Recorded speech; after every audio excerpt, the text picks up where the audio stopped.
오늘은 빌립과 나다니엘을 부르신 장면이 되겠습니다. 말씀을 통하여 하나님이신 예수 그리스도에 대하여 하나하나 살피며 예수님의 신적 정체성을 확인해 나가는 시간이 되도록 하시기를 바라겠습니다. 43절 보겠습니다. 이튿날 예수께서 갈릴리로 나아가려 하시다가 빌립을 만나 이르시되 나를 따르라 하시니, 여기 보니까 이튿날 그랬습니다. 안드레와 요한이 예수님을 만난 그 다음 날이다, 그런 얘기옷이다.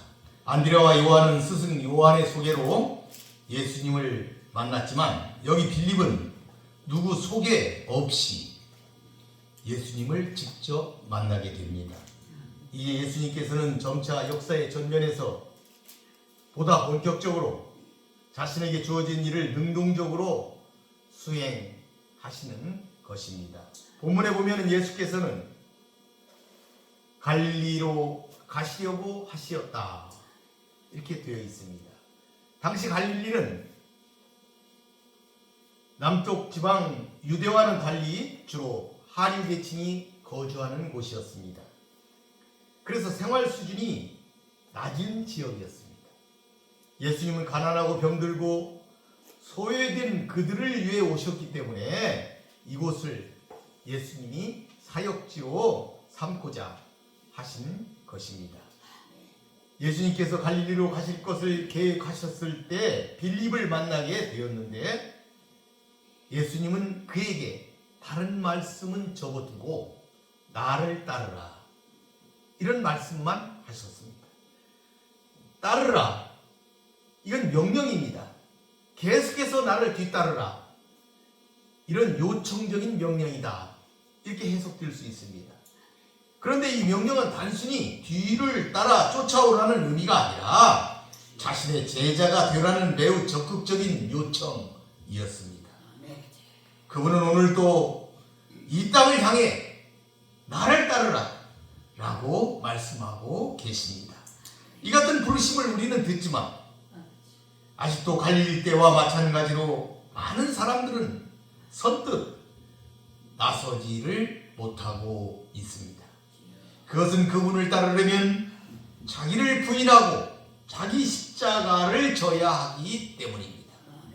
예수님을 따른다는 것은 그분이 어디로 가시든 함께 한다는 의미가 되므로 고난은 물론이고 심지어 죽음까지도 함께 해야 하는 것이기 때문입니다. 여기서 우리가 주목해야 할 또 다른 사실은 예수께서 빌립을 먼저 보고 부르셨다는 사실입니다. 우리 스스로 그분을 찾아 만난 것이 아니라 그분이 먼저 우리를 찾아 만나주시고 일꾼으로 세우셨다 하는 사실입니다.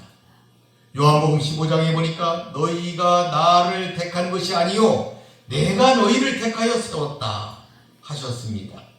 여러분을 먼저 하시고 부르셨다는 이 놀라운 사실을 기억하시기를 바라겠습니다. 44절에 보니까 빌립은 안드레와 베드로와 한 동네 벳세다 사람이다. 빌립의 출신 지역에 대한 언급입니다. 그의 직업이 어부였는지는 확실치 않습니다. 안드레와 베드로의 고향 사람이기는 하지만 직업에 대한 언급은 어디에도 없습니다. 세례 요한이 이곳에서 사역했고 안드레가 그의 제자였던 점으로 미루어 빌립 또한 세례 요한의 제자였을 가능성이 매우 크다, 이렇게 보고 있습니다. 45절에 보니까 빌립이 나다니엘을 찾아 이르되 모세가 율법에 기록하였고 여러 선지자가 기록한 그 일을 우리가 만났으니 요셉의 아들 나사렛 예수니라. 이 45절부터 1장 마지막 절인 51절까지는 나다니엘에 관한 기록입니다. 빌립이 나다니엘에게 예수를 증거한 것입니다. 공관복음에서는 예수께서 일방적으로 제자들을 찾아가서 부르신 경우만 기록한 것과는 상당히 다른 경우가 나다니엘입니다.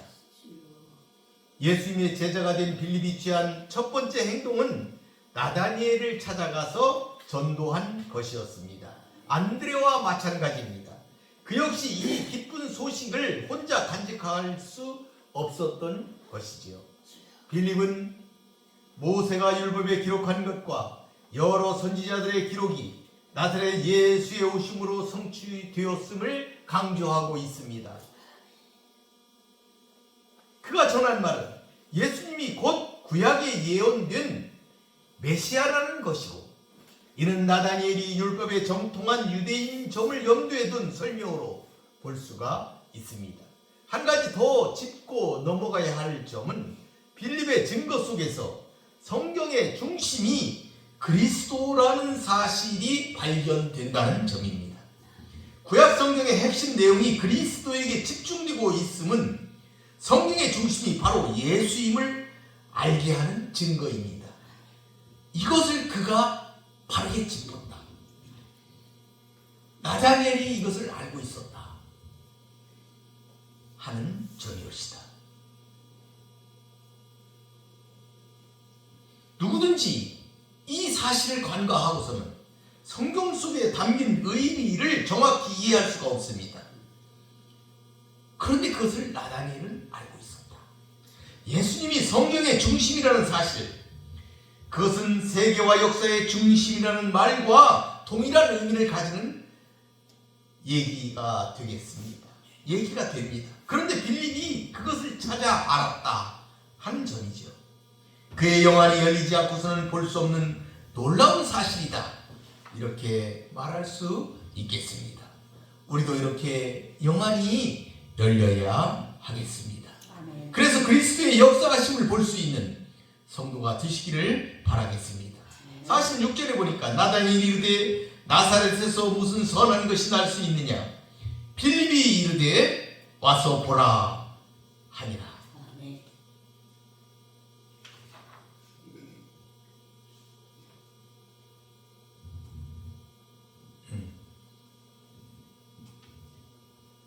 나사렛에서 무슨 선한 것이 날 수 있느냐. 이 나다니엘의 이 말은 예수님을 경멸하는 것 같은 인상을 줍니다. 저렇게 깔보는 것 같죠. 예수님에 대한 그의 부정적인 반응이다, 이렇게 볼 수가 있습니다. 정통 유대인들이 나사렛 사람들에 대해서 가지고 있던 부정적 관점, 그것을 잘 보여주는 대목이다 볼 수가 있습니다. 여기서 선한 것이 날 수 없다는 이 표현, 이것은 메시아가 나사렛 같은 천한 곳에서 난다는 것은 있을 수 없는 일이다 라는 부정적 의미가 가득한 표현입니다. 비록 갈릴리 한 작은 성읍 나사렛이 4세기 이후에는 기독교의 종교적 중심지로 부상했지만, 예수님도 그 당시는 멸시의 의미가 담긴 나사렛 사람으로 불리워졌다 하는 점이죠. 따라서 빌립이 메시아라는 예수님이 나사렛 사람이라는 말을 듣고 나다니엘이 이렇게 반응하는 것은 당시의 사회 분위기로 볼 때 조금도 이상한 게 없었어요. 그러니까 빌립은 그것을 알았는데, 이 성경의 중심이 예수 그리스도고, 그 예수 그리스도가 우리가 만난 그분 나사렛 예수라는 그 말을 빌립이 했는데 나다니엘은 이것을 깨닫지를 못한 것이죠.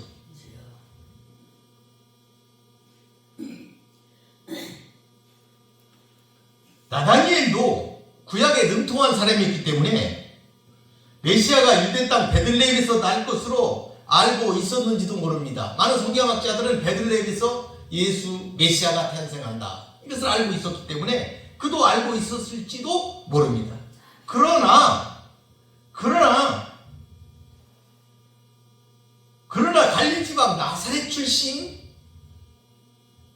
예수가 자신들이 고대하던 메시아다, 이런 사실은 도저히 받아들일 수가 없었던 것입니다. 이에 빌립은 실망하거나 다른 말로 응수하지 않고 와서 보라, 이렇게 말하였습니다. 본문은 예수님이 안드레와 요한의 질문해 주신 대답과 유사한 대답입니다. 와서 보라. 그는 경험이 논쟁보다 유익함을 잘 알았으므로 이렇게 말했던 것입니다. 그는 논쟁하지 않았다. 이 얘기입니다. 그러므로 예수님이 누구인지 발견하려면 그분에게로 오지 않으면 안 되는 것입니다. 그분을 만나 그 앞에 설 때 비로소 사람들은 그분이 구주이심을 발견하고 그 발 아래 엎드리게 되는 것이옵시다.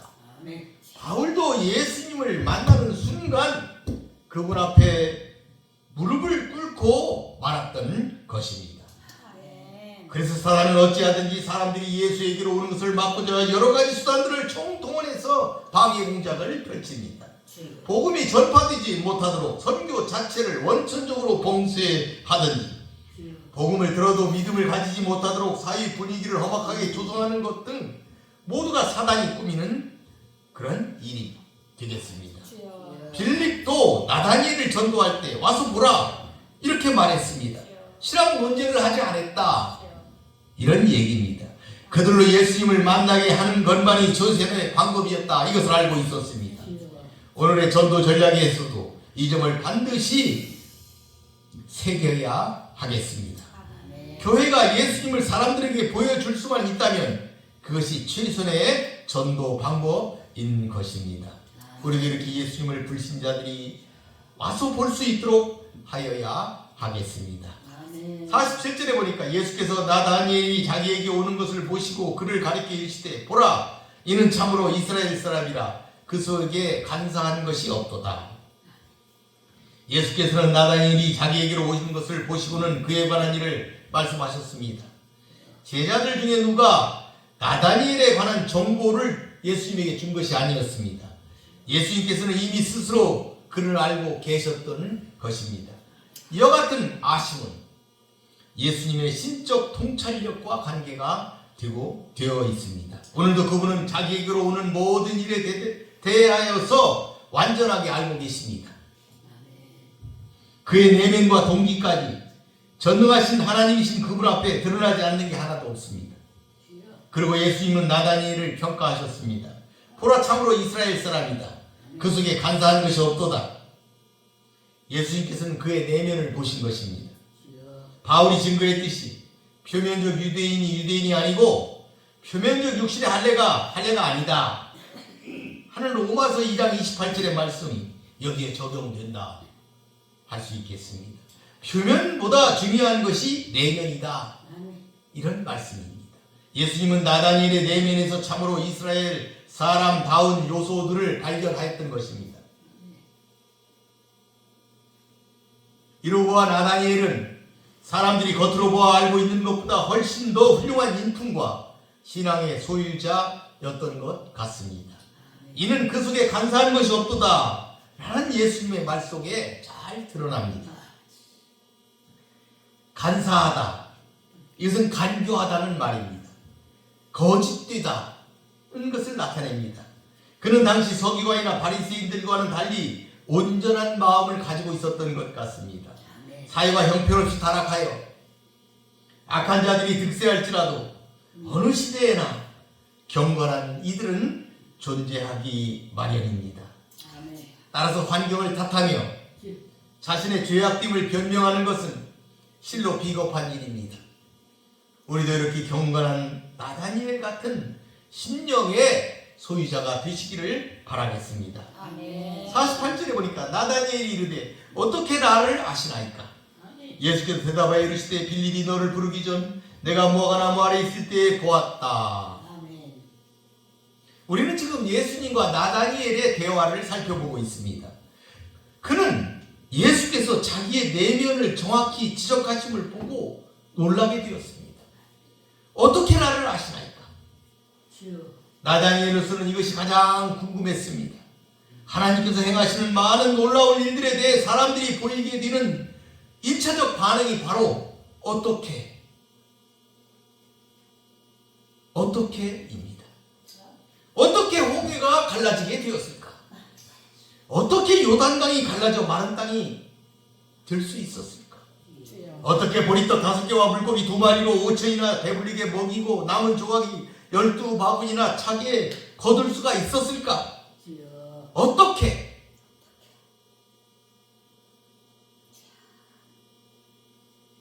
하나님께서 행하신 초자연적인 역사들, 소위 우리가 기적이라고 부르는 사건들 때 사람들이 어떻게? 라고 묻는 것은 당연한 일입니다. 이러한 의문은 그들에게 둘 중에 하나를 선택하게 합니다. 그분을 믿든가 믿지 못하든지 이 두 가지 중에 하나입니다. 우리가 그것을 믿지 못할 경우 우리는 그 사실을 부인하거나 우연이 되었을 것이다, 이렇게 말하면서 합리적으로 설명이 가능하도록 그 내용을 우리들이 알아서 수정하게 됩니다. 그러나 예수님을 만나고 그분을 바로 알게 된 사람들은 결코 사실을 바꾸지 않습니다. 있는 그대로 보게 되는 것입니다. 나다니엘도 예수님이 어떻게 자신을 아시는지 궁금했습니다. 예수님은 말씀하셨습니다. 내가 무화과 나무 아래 있을 때에 보았노라. 예수님은 빌립이 나다니엘을 부르기 전에 이미 그를 보셨다 하는 점입니다. 하지만 그에 대한 그분의 아심은 이보다 훨씬 오래전 일로서, 즉 장세전으로까지 거슬러 올라간다는 점을 우리가 유념해야 합니다.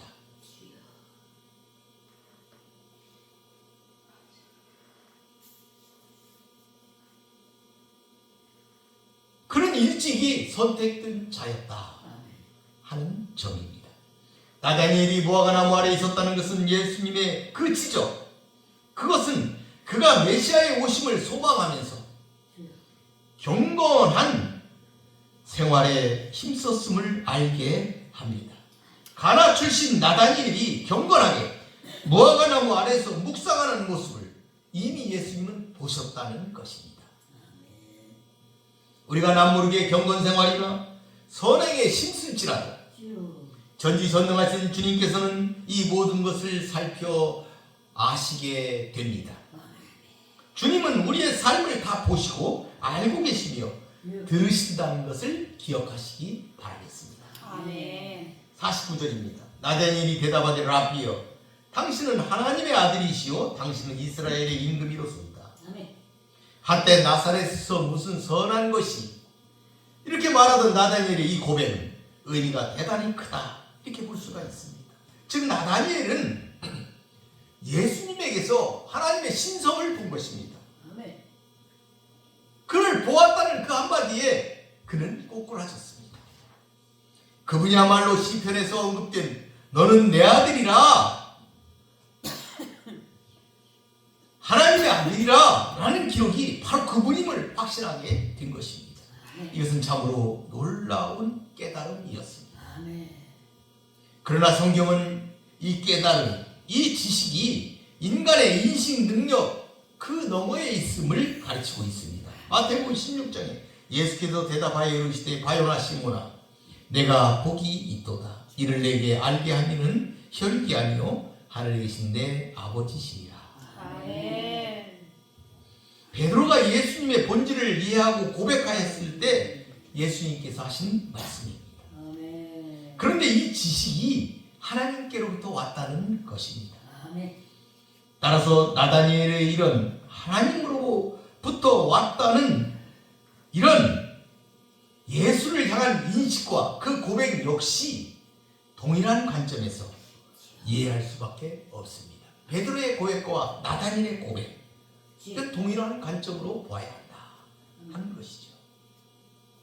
여기서 우리가 또 한 가지 생각해 볼 것은 예수께서 오시기 이전에도 이렇게 하나님과 교통하는 경건한 사람들이 비록 소수지만 있었다 하는 점입니다. 그 당시는 중간기라고 불렀어요. 영적 암흑기라고 보았어요. 그렇지만 이스라엘 전체가 같은 상태였다 하는 것은 아니다 하는 사실입니다. 남은 자, 남겨진 자가 활동하고 있었다 하는 사실입니다. 성전에 들어오는 아기 예수를 보고 주의 구원을 찬송한 시므온, 아기 예수를 보고 그분이 누구인지 증거한 과부 안나 선지자, 영적 암흑기에도 이렇게 경건한 자들이 존재했다 하는 것을 우리는 성경을 통해 알 수가 있습니다. 하나님께서는 자기를 위해 이런 경건한 사람들을 어느 시대에나 남겨두시는 것입니다. 나다니엘의 이 고백은 예수님이야말로 자신이 지금까지 기다리고 고대하던 분이며 신명을 바쳐 섬길 대상이다 하는 것을 나타냅니다. 누구든지 예수님을 왕으로 고백한다는 것은 그분에게 온전히 복종하겠다는 충성 서약과도 같습니다. 예수님은 왕이십니다. 하지만 그분은 유대인들이 기대했던 정치적 의미의 왕이 아니라 참된 의미에서 약속된 이스라엘의 왕이셨습니다. 그분은 우리를 위한 화목 제물만 되시는 것이 아니라 우리가 개인적으로 섬김과 복종을 바쳐야 할 절대 권력자, 곧 왕이십니다. 나다니엘과 같은 고백으로 늘 주님을 섬기시는 여러분이 되시기를 바라겠습니다. 50절을 보겠습니다. 예수께서 대답하여 이르시되 내가 너를 무화과 나무 아래서 보았다 함으로 믿느냐? 이보다 더 큰 일을 보리라. 더 큰 일을 보리라. 나다니엘이 예수님을 믿게 된 결정적 동기가 무엇인지 예수님이 밝히셨어요. 나다니엘은 예수께서 그가 무화과 나무 아래에 있을 때에 보았다. 무화과 나무 아래에서 그가 기도하고 있을 때 보았다. 말씀하심으로 그가 믿게 되었다 하는 것이죠. 성경에는 보지 않고 믿는 것이 더 복되다 이렇게 말씀하셨지만 그러나 분명한 증거는 사람을 확고한 믿음으로 이끌고 있습니다. 증거를 보여주지 못하면 대다수의 사람들이 믿음을 갖게 되기가 어렵습니다. 그래서 예수님께서도 제자들이 나가서 두루 전파할 때 주가 함께 하사 그 따르는 표적으로 그들의 말이 사실임을 증거해 주셨습니다. 성경에 기록된 말씀입니다. 예수님께서는 제자들이 나가서 그 예수님의 복음을 전파할 때에 그들과 함께 하셔서 그곳에 놀라운 표적들이 일어나게 하셨던 것이에요. 예수님이 그렇게 해주신 거예요. 왜? 그것을 봐야 사람들이 믿으니까. 여러분들 예수님의 말씀 속에는 놀라운 기사와 이적이 함께한다는 사실을 믿으시기를 바라겠습니다. 더 큰 일을 보리라 라는 말씀대로 그는 예수님과 함께 있으면서 놀라운 사건들을 많이 목도하게 되었습니다. 그래서 예수님은 51절에 다시 말씀하셨어요. 또 이르시되 진실로 진실로 너희에게 이르노니 하늘이 열리고 하나님의 사자들이 인자 위에 오르락내리락 하는 것을 보리라 하셨습니다. 하늘이 열리고 천사가 오르락내리락 거린다는 이 놀라운 광경, 이것을 그가 본다는 것입니다. 이 광경은 야곱이 형을 피해 도망갈 때 베델에서 꾼 꿈입니다. 예수님께서는 이 사건을 잘 아는 나다니엘에게 그 역시 야곱처럼 하나님의 크신 역사를 경험하게 할 것임을 암시하신 것입니다. 예수께서는 미리 자기의 이 선포가 반드시 성취된다는 의미로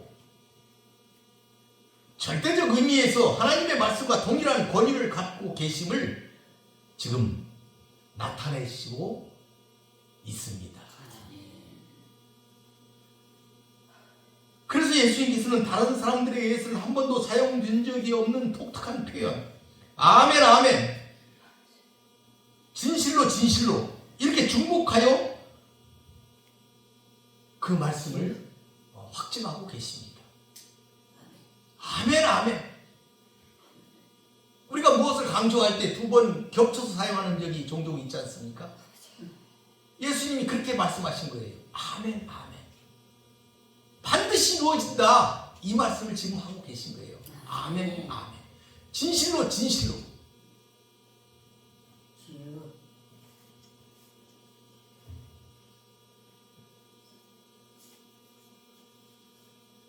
나다니엘이 반드시 꼭 볼 거라는 말씀이죠. 여기서 우리는 그리스도의 말씀의 신적 권위를 우리가 보게 되는 것입니다. 하나님의 말씀이 반드시 이루어지듯이 예수 그리스도의 말씀이 반드시 이루어진다는 것, 이 같다는 것, 그 표현을 예수님께서는 진실로 진실로 아멘 아멘 반드시 이루어질 것이다 이렇게 말씀하신 것입니다. 여러분, 하늘이 열리는 경험은 예수님과 관련하여 실제로 몇 번 성경에 기록되어 있습니다. 요단강에서 세례받으실 때 하늘이 열렸습니다. 그리고 변화산에 계실 때, 승천하실 때 역시 하늘이 열린 것으로 볼 수 있습니다. 또한 하늘이 열린 것을 본 사람도 있습니다. 스데반이었습니다. 결국 본문의 이 말이 가지는 중요한 의미는 하나님과 인간의 교통이 시작되었다. 모든 것이 다 그리스도 안에서 동의를 이룰 것이다. 아멘. 모든 일이 그리스도를 통하여 하늘이 열리는 것을 경험할 것이다. 아멘. 라는 말씀입니다. 마태복음 3장 17절에 보면은 하늘이 열리고 성령이 비둘기같이 임하실 때에 들리는 음성이 있습니다. 하늘로부터 소리가 있어 말씀하시되 이는 내 사랑하는 아들이요 내 기뻐하는 자라. 하늘에서 말씀이 있었어요. 이는 내 사랑하는 아들이다. 누가? 예수님이. 하늘이 열렸는데 거기에서 말씀이 있었는데 예수님을 향하여 이는 내 사랑하는 아들이다.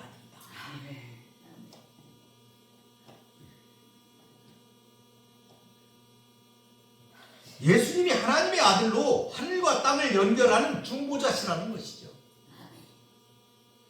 완전한 하나님이시며 완전한 사람이신 예수님은 하나님과 사람 사이에 유일한 중보자가 되고 계신다는 이 중요한 사실을 기억하시기를 바라겠습니다. 아멘.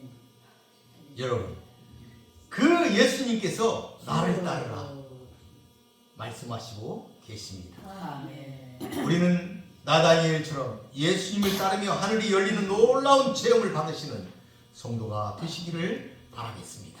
아멘. 말씀을 정리하겠습니다. 오늘은 빌립과 나다니엘을 부르신 말씀이 되겠습니다. 이 빌립은 베세다 사람입니다.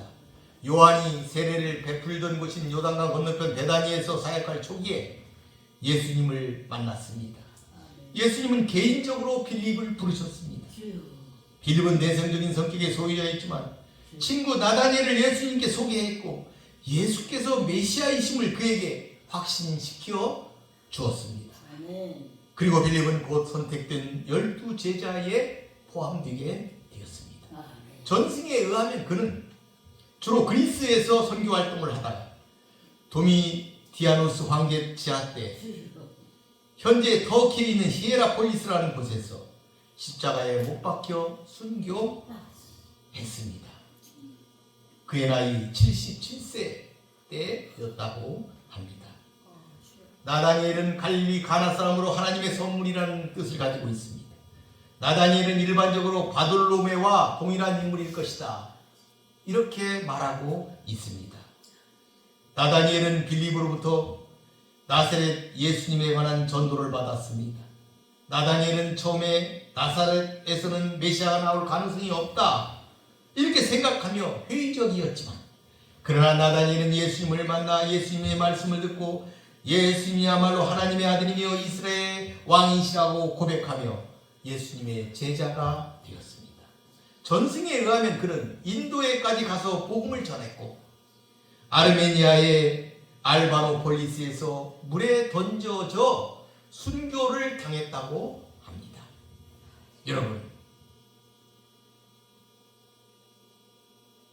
이 두 제자는 예수님을 따르는 자들이었습니다. 예수님의 부르심에 순종하여 제자가 되었습니다. 예수님을 만나 그분이 메시아임을 깨닫고 영접하고 제자가 된 것입니다. 그래서 그들은 전도자의 삶을 살았습니다. 그들은 예수의 증인이 되어 살다가 순교하였습니다. 그들은 만세전에 선택된 부르신 자들이었습니다. 그들 중 나다니엘은 참으로 이스라엘 사람이다. 간사한 것이 없도다. 라는 예수님의 평가를 받은 신실한 사람이었습니다. 예수님이 나다니엘을 아신 것처럼 예수님은 우리도 이미 알고 계십니다. 그러므로 여러분, 예수님이 나를 모를 거다 이렇게 생각하지 마십시오. 그리고 내 기도에 응답하지 않는다 이렇게 생각하지도 마십시오. 예수님은 다 아시며 들으시며 보고 계십니다. 하나님은 당신의 때 당신의 방법으로 여러분에게 말씀하십니다. 혼탁하고 힘든 세상이라고 주저앉아 있지 마십시오.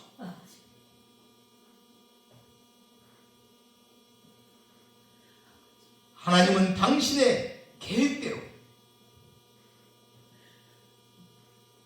당신의 종들을 남겨두실 것입니다. 그리고 그때처럼 지금도 일꾼을 부르고 계십니다. 나를 따라.